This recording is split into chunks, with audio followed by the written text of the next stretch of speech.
አራቶችም እናትና ልጅ ተገናኙ። ወይዘሮ ገነት ልጄ ልጄ እያለች መጣራት ጀመረች። ዳግምም ግራ ገብቶት ፈጦ ቀረ። ሰላምም ምን እየተካሄደ ነው ትላለች። ብሌንም በዚህ በኩል እየተንቀጠቀጠች ነው። በዛ በኩል ደግሞ ቃል ግራ ገብቷት በየት ቀዳዳ ልውጣ እያለች እየተርበተበተች ትገኛለች። ቀደም ብሎ ወይዘሮ ገነት እቤት ከመግባቷ በፊት ስልክ ደውሎ የብሌን አሳዳጊ ወደ ቤት እየመጣች ነው፣ እናትና ልጅ ልታገናኝ፣ ስለዚህ እኔ ለማስቀረት እሞክራለሁ፣ ማስቀረት ካልቻልኩ ደግሞ እቤት ተደረሰች እንደማንም ብለሽ ልታመልጪ ቻይ በማለት ሳሚ ቀደም ብሎ ለቃል ደውሎላት ነበረ። እንግዲህ ሳሚ ያለውም ነገር አልቀረም። ወይዘሮ ገነት ሰተት ብላ እቤት ገብታለች። እንግዲህ ወይዘሮ ገነትን ለማስቀረት ሳሚ ቤቷ ድረስ በመሄድ በሩን በሚከፍትበት ሰዓት ቤት ውስጥ አልነበረችም። በጣም ተበሳይቶና ተናዶ ተመለሰ እና ሳሚም ለአቶ በኃይሉ ስልክ ይደውልለታል። አቶ በኃይሉም አንተ እንዴት እንደዚህ ታደርጋለህ እንዴ? ለምንድን ነው የብሌን እናት እንዳልሞተች የተናገርከው? እንዴት እንደዛ ታደርጋለህ? በሚል ሰዓት አይ እንደዛ ያደረኩትማ የብሌን አሳዳጊ ስላናደደችኝ ቅጣት ለመቅጣት ፈልጌ ነበረ። ነገር ግን ከዛ የበለጠ ሌላ ከባድ ችግር ተፈጥሯል ብሎ በሚነግረው ሰዓት አቶ በኃይሉ የስራውን ስለሚያውቅ በጣም ይደነግጥና ምን? እንዴት እንደዛ ሊሆን ይችላል? ለማንኛውም አንተ መንገድ ጠብቃትና እንዳትሄድ አስቀራት ይላል። እኔ ደግሞ ወደ ሰላም ቤት ቀጥታ ሄዳለሁ ብሎ ከቢሮ ተነስቶ ወደ ሰላም ቤት እየገሰገሰ ነው። እናም ገነት ከመግባቷ ቀጥሎ አቶ በኃይሉ ተከታትሏት ገብቷል። እንግዲህ አቶ በኃይሉም ምን ልታረጊ መጣሽ እዚህ ቤት ብሎ ጎትቶ ለማውጣት ሞከረ ወይዘሮ ገነት ግን ልጇን ስላገኘች ዳግምን ስላገኘች በፍጹም ልትወጣ አልቻለችም። ዳግምም እንዴ ልቀቃት እናቴ አይደለች እንዴ? ለማንኛውም ምንም ነገር አደርጋለሁ ብትሞክር እዙ እደፋለሁ ብሎ እንግዲህ ዳግምም መጮህ ይጀምራል። ሰላምም ግራ ገባት። ምን እየተፈጠረ ነው ቤቴ? እረ ምን ጉር ነው? እረ ተረጋጉ ብላ ልታረጋጋቸው ብትሞክርም ለመረጋጋት አልቻሉም። ምክንያቱም ድብልቅልቁ ወጥቷል ማለት ነው። እንግዲህ በስንት ውጣ ውረድ እናትና ልጅን አላገናኝም ብሎ ሳሚ እንግዲህ ብሌንንና ገነትን አጣላለሁ አለያያለሁ ብሎ ቢያሰርም ደስ የሚል አጋጣሚ ተፈጥሯል ማለት ነው። ማለት አንድ ሰው መጥፎ ያደረግኩ መስሎት ያ ነገር ግን ወደ ደስታ ወይም ደግሞ ጥሩ ነገር ፈጥሮ ሲገኝ በጣም ደስ ይላል ማለት ነው። ሳሚ የበደልኳት መስሎት ነበር፣ ያዋረድኳት መስሎት ነበረ ገነትን። ነገር ግን ለእሷ ጥሩ ነገር ፈጥሮላታል። ለብዙ አመታት ለ18 አመታት ስትጠብቀው የነበረውን ልጇን አገናኝቷታል። ያጋጣሚ በጣም ደስ ይላል። እንግዲህ ዳግምም አንድ ጊዜ ፋይል አምጣና ነው እናትህን ማገናኘህ፣ ሁለተኛ አቶ በኃይሉን ከገደልከው ብቻ ነው እናትህን የማገናኘህ እያለ እንግዲህ ሳሚ ሲዝትበት ነበረ። ነገር ግን ደግሞ የፈጣሪ ፍቃድ ሆኖ በአቋራጭ እናቱ ጋር ተገናኝተዋል ማለት ነው። ሰላምም እንግዲህ አቶ በኃይሉ በጣም ክፉ ሰው እንዳልሆነና ጥሩ ሰው እንደሆነ ነው እየተናገረች የነበረው እና እንግዲህ በዛ አጋጣሚ ወይዘሮ ገነትና ብሌን ተለያይተው እንዴት የእናቴን ሞት ለብዙ አመታት ስጠብቃት የነበረው እንደዛ እያለቀስኩ እያየሽኝ እንዴት ብለሽ ነው የለችም ሞታለች ብለሽ እየነገርሽኝ ትላታለች። እና ሰላም እንግዲህ ገነትም አጣብቂኝ ውስጥ ገብቼ ነው በጣም ይቅርታ ትላታለች። ብሌንም እሺ ይቅርታ አድርጌልሻለሁ፣ ነገር ግን አንቺ ስራ ቦታዬን ብቻ ስላልነገርኩሽ አፉ በይኝ ይቅር በይኝ እያልኩሽ ይቅርታ ልታደርጊልኝ አልቻልሽም።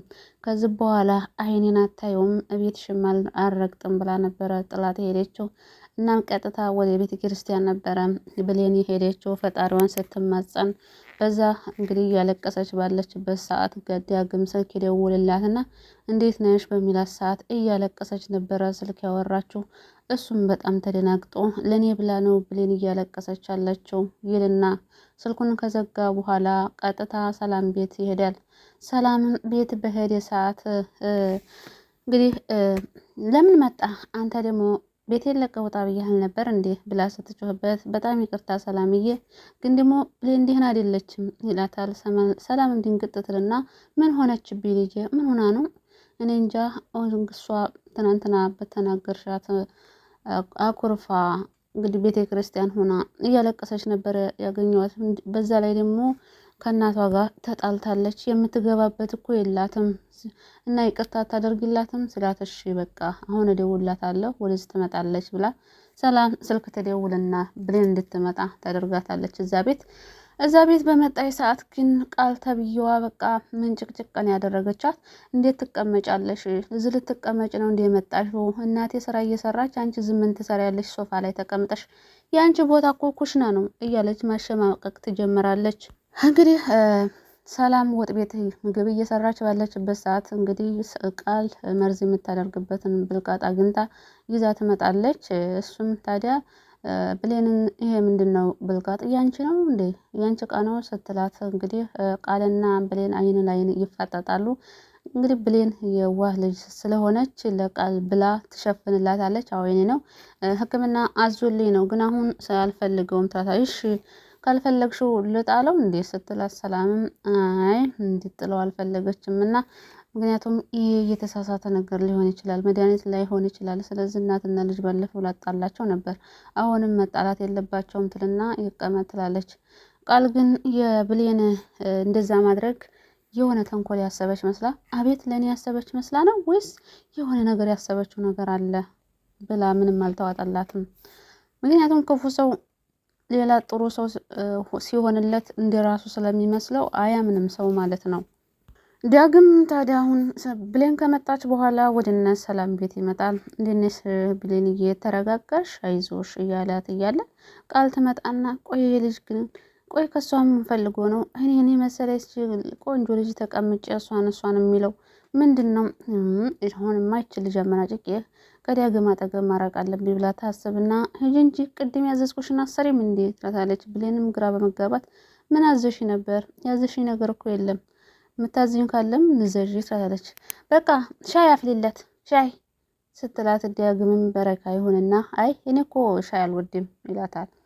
አይ እሺ በቃ ምግብም ቢሆን አምጭለት ብላ ሌላ ስራ ታዛለች። እሱ ግን በፍጹም ምንም ነገር አልፈለግም። ዝም ብላ እንድትቀመጥና እንድታወራው ነበረ የፈለገው። ግን የቃል መሰሪነት የቃል ተንኮል መቼም ቢሆን አይሳካላትም። ክፉ ሰው መቼም መውደቂያው የታወቀ ነው። መጨረሻው አያምርም። መጨረሻ ላይ እንግዲህ ችግር ውስጥ ገብታለች። አሁን ምን አይነት ምክንያት ታመጣ ይሆን? እንደውም በወንጀልነት ልጅ ነኝ ብላ በማጭበርበር ልትከሰስ ይገባታል፣ ቃል ተብዬዋ ማለት ነው። እንዲሁም ይሄ ሰውየው ቃልን ይዟት የመጣው አቶ በኃይሉ የሰላም እንግዲህ ወንድም ተብዬ፣ በእርግጥ በዚህ ጊዜ የሚታመን ሰው የለም። የገዛ እህቱን 10 ዓመት ሙሉ ለፍታ 10 ዓመት የለፋችበትን ገንዘብ በሱ ስም ለማድረግ እንዲሁም እህቱን ለማስወገድ የማይጠራው ነገር የለም።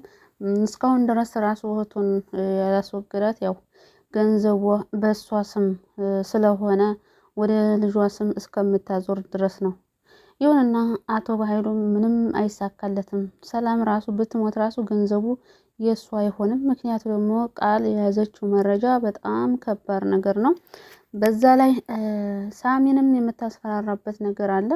እንግዲህ ሳሚ ስልክ ቁጥር ሲጠይቃት ነበር ከቃል ቃልም ደግሞ ምን አስቦ ነው ይሄ ደግሞ የዚችን ልጅ ቁጥር የሚፈልገው እንዴ ብላ ለኔ እኔን አይመለከትም አይደል ስትለው አይ አንቺን አይመለከትም ብሎ ነበረ የወሰደው።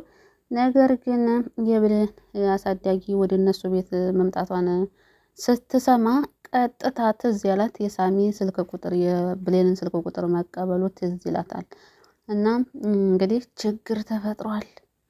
እና ብላ እንግዲህ ለአቶ በኃይሉ ራሱ ትደውልና ቃል እንደዚህ አይነት ችግር ተፈጠረ እኮ አሳዳጊ ወደዚህ ቤት እየመጣች ነው ስላት፣ እንዴ ማን ነገራት? ቤቱንስ ማናሳያት ሲላት፣ ያ እንደ ራሴ የምታምነው ጓደኛ ያ ሳሚ ነዋ ብላ ነው የነገረችው። እንግዲህ ሳሚም ያው ችግር ውስጥ መግባቱ አይቀርም ማለት ነው። ይህንን ነገር ስለተፈጠረ አቶ በኃይሉ አይለቀውም። ለማንኛውም እንዲያው እንግዲህ ወይዘሮ ገነትና ዲያግም ሲገናኙ ወይዘሮ ገነትና ዲያግም ይገናኛሉ እርግጠኛ ነኝ፣ ወይዘሮ ገነት ስላወቀችው ማለት ነው። ግን ሰላምና ብሌን ትንሽ ይቆያሉ ብዬ ነው የማስበው። ምክንያቱም አቶ በኃይሉ ተከትሏቸው ስለሚመጣ ሌላ ችግር ይፈጥራሉ። ሌላ ችግር መፍጠሩ አይቀርም። ብቻ ወይ ይህንን መከረኛ የሚያስፈራራበት አለ መሳሪያው፣ እሱን ሊደቅንባቸው ይችላል። እንግዲህ ቀጣይ በጉጉት ነው የምንጠብቀው። ክፍል 10 በነገራችን ላይ በጣም ያጓጓል ማለት ነው። ባያልቅ ራሱ ያስብላል። እንደ ሁሎችም ተፋጠው ሲቆሙ እናትና ልጅ ሲተያዩ ልጅ እያለች ቃሏን ስታወጣ የነበረው ፓርት እጅግ በጣም የሚያጓጓ ፓርት ነው። ለማንኛውም ለዚህ ቻናል አዲስ ከሆናችሁ ሰብስክራይብ ማድረጋችሁን አትርሱ። ቪዲዮን ላይክ እና ሼር እያደረጋችሁ አበረታቱን።